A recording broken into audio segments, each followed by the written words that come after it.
Rumi masih terkejut dan dia malah minta maaf. Maaf, saya tidak tahu selama ini kalau sang guru ternyata minum alkohol. Kemudian kata Syams, ya sekarang kamu sudah ngerti kan, maka sediakanlah alkohol itu untuk saya. Lalu orang-orang pun mulai menghampiri Rumi dan mendekati Rumi untuk meludahi muka Rumi, dan juga mereka telah memukuli Rumi. Dan melihat Rumi hanya diam saja tanpa ada pembelaan, orang-orang pun semakin yakin kalau Rumi itu benar membeli alkohol.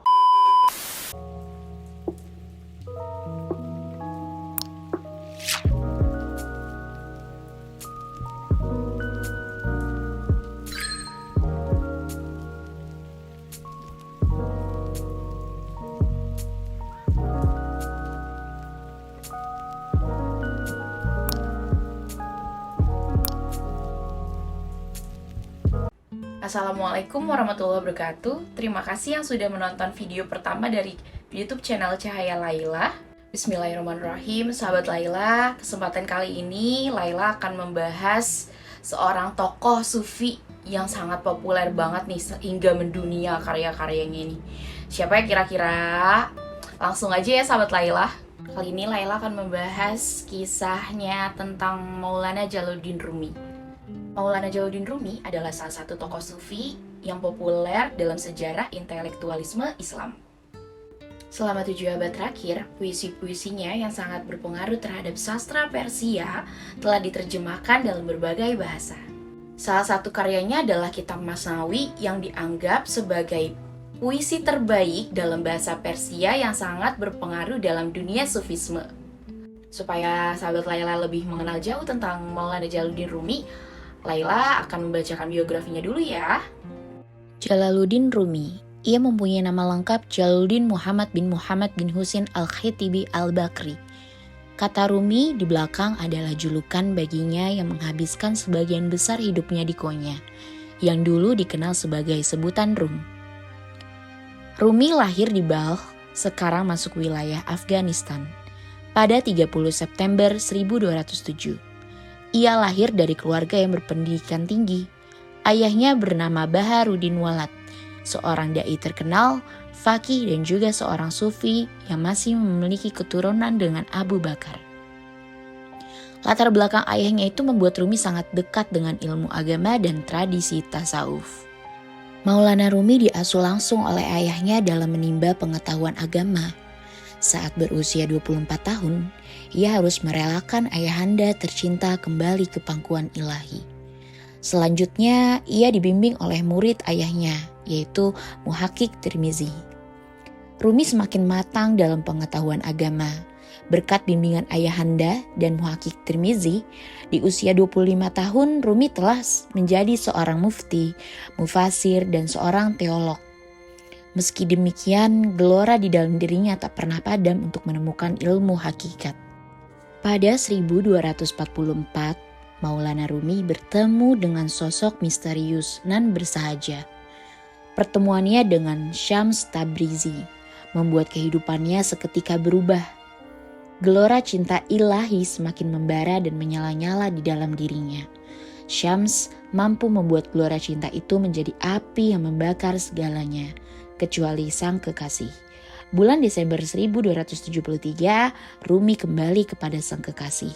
Ia sudah memprediksi kematiannya dengan mengabadikannya di dalam ghazal. Bagaimana kamu tahu raja yang ada di dalam diriku sebagai teman? Jangan lemparkan pandanganmu ke wajah keemasanku, karena aku memiliki kaki besi. Maulana Rumi meninggalkan pengajaran besar dalam karya-karyanya. Di antaranya adalah Masnawi Maknawi, Ghazaliyat, Difam Syams, Fihi Mafihi, Rubaiyat, dan Majalis Sab'ah. Nah, itu dia cuplikan singkat biografi dari Maulana Jalaluddin Rumi. Selain biografi singkatnya dari Maulana Jalaluddin Rumi, Laila juga akan membacakan puisi-puisi tentang Maulana Jalaluddin Rumi ya, sahabat Laila. Aku ingin mencintaimu dalam kesunyian, karena dalam kesunyian takkan ada penolakan. Aku ingin mencintaimu dalam kesepian, karena dalam kesepian takkan ada yang memilikimu kecuali aku. Dengan hidup yang hanya tarikan nafas, jangan tanam apapun kecuali cinta. Selayaknya seorang sufi, karya-karyanya tentu ngebahas tentang banyak perjalanan spiritualnya beliau. Namun hal ini beliau tuliskan dalam bentuk syair selayaknya para pujangga. Tema utama dari bait-bait syair Rumi adalah tentang cinta. Menurut Rumi, cinta ini yang sangat menonjol dalam ajaran tasawufnya. Dalam pandangan Rumi, cinta bersifat universal. Cinta tidak hanya dimiliki oleh manusia dan makhluk hidup lainnya, tetapi cinta juga dimiliki oleh semesta. Cinta dalam pandangan Rumi adalah cinta terbatas. Cinta tidak dapat diungkapkan oleh apapun meskipun kita memujinya dengan 100 lidah. Kata Rumi, seorang pecinta dapat berkelana dalam cinta. Semakin ia melangkah lebih jauh, semakin pula kebahagiaan yang akan diperolehnya. Selain karya-karyanya di dunia sufi, ternyata ada salah satu kisah menarik nih dari Maulana Jalaluddin Rumi pada saat ia bertemu dengan gurunya Syams Tabrizi. Rumi begitu senang melihat kehadiran Syams yang sudah lama tidak mengunjunginya. Setelah berbincang-bincang, ngobrol, quality time, makan, dan juga minum, ada satu permintaan dari sang guru kepada Rumi yang gak biasa nih, yaitu Syams meminta Rumi untuk menyediakan sebuah minuman yang tidak biasa. Ya, sang guru pun meminta Rumi untuk memberikan sebotol minuman beralkohol, boleh arak atau bir, yang penting memabukkan dan menghangatkan. Rumi pun kaget mendengar permintaan seorang gurunya, dan dia berkata kepada gurunya, "Jadi selama ini kamu minum alkohol?" Dan jawabnya sang guru, "Iya." Rumi masih terkejut dan dia malah minta maaf. "Maaf, saya tidak tahu selama ini kalau sang guru ternyata meminum alkohol." Kemudian kata Syams, "Ya, sekarang kamu sudah ngerti kan? Maka sediakanlah alkohol itu untuk saya." Kemudian Rumi pun menjawab, "Di malam-malam seperti ini, di mana aku bisa mendapatkan arak atau bir?" Syams pun menjawab, "Perintahkan saja salah satu muridmu untuk membelinya." Kemudian Rumi pun menjawab, "Jika saya memerintahkan murid saya untuk membelinya, nanti gimana kehormatan saya di depan murid-murid saya yang akan hilang?" Kata Syams, "Kalau begitu, kaulah saja yang membelinya keluar." Kata Rumi, "Seluruh kota mengenalku, gimana bisa aku pergi keluar untuk membeli minuman keras?" Syams pun kembali menjawab, "Kalau kau benar muridku, seharusnya kau menyediakan dong apa yang harusnya aku inginkan."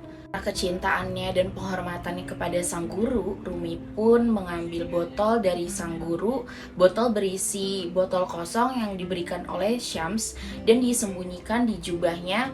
Kemudian ia ke pemukiman kaum Nasrani untuk membeli alkohol.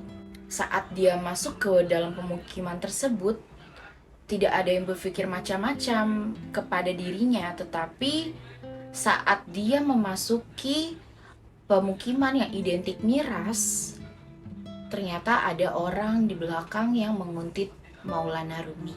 Kemudian para penguntit melihat Rumi masuk ke dalam kedai arak, dan ia juga melihat Rumi memasukkan arak ke dalam botol kosong dan dimasukkan ke dalam jubahnya.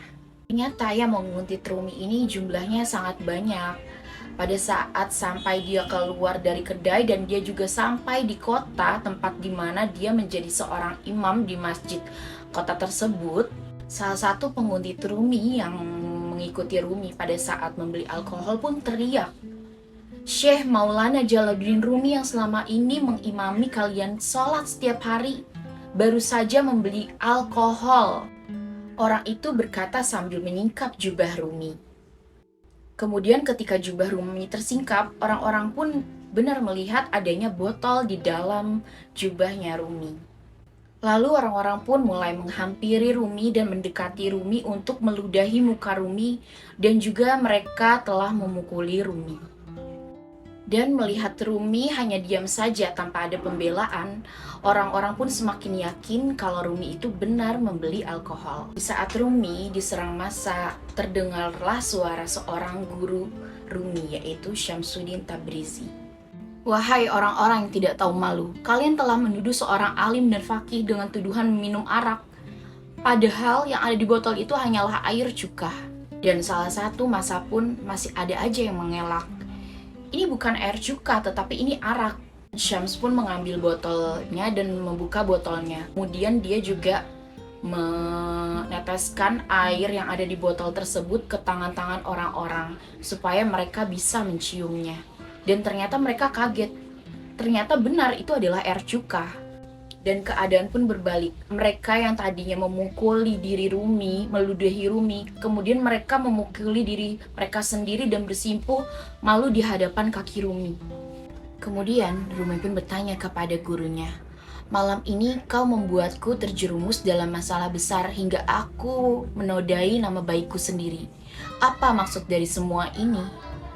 Apa kau pikir penghormatan orang-orang awam seperti mereka adalah sesuatu yang abadi?" Syams pun kembali melanjutkan, "Padahal hanya dugaan satu botol minuman saja, semua penghormatanmu jadi sirna. Dan mereka pun jadi meludahi mukamu, memukuli kepalamu, dan hampir saja membunuhmu. Inilah kebanggaan yang kau perjuangkan dan lenyap dalam sesaat." Dan satu pesan Syams terhadap Rumi dengan kejadian tersebut adalah, bersandarlah pada hal yang tidak tergoyahkan oleh waktu dan bersandarlah kepada hal yang tidak dipatahkan oleh perubahan zaman. Oke sahabat Laila, itulah kisah menarik dari tokoh Maulana Jalaluddin Rumi bersama dengan gurunya Syams Tabrizi.